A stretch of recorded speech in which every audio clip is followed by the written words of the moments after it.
Okay, I'll show you how to make this paper into a jewelry. Again, what you need, ito, gunting, roller. Ito ay gawa sa kawayan. Galing ito sa Pilipinas. Okay, and glue, Elmer's glue,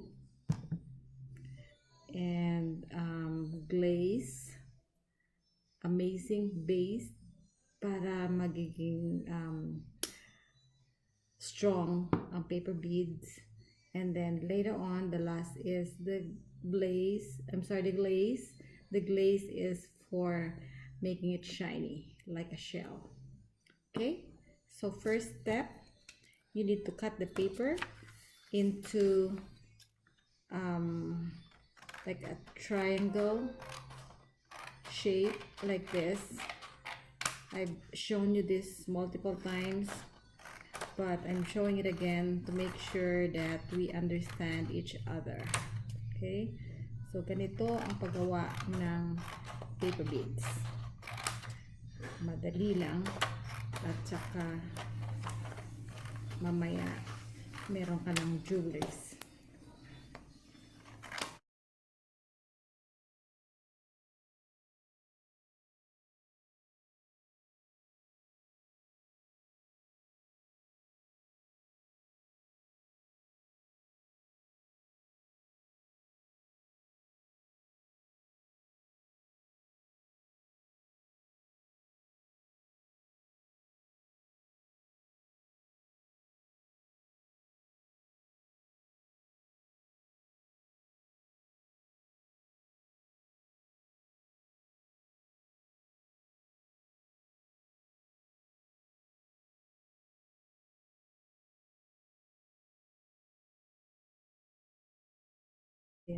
So this is the finished product. Okay, so ito from trash to cash. Benta natin to ng 10 pesos, or pag nasa US ka, this is like 50 cents or $1.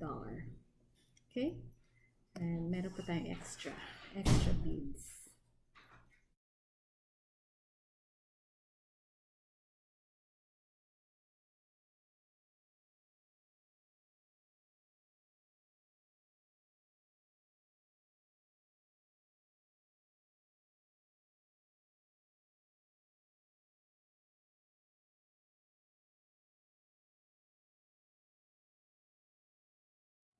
So this is another set. So tutuhugin natin ng alambre, and then dip natin sa base para magiging strong yung paper beads. Pag ito yung matuyo na, it will be clear. You cannot see the white. Okay? Okay, so now this is the other beads that I made today. Ito yung mga finished beads. So ang gagawin ko, I will put them together and assemble and make it into a bracelet. So I will show you later on the finished product. Okay, just tuhog and you will be, and meron ka ng bracelet. See, galing sa papel. Ito ay papel lamang, and mix mo siya, combine it with beads na meron siyang accent. So just continue putting them together. Okay, dublihin natin para matibay.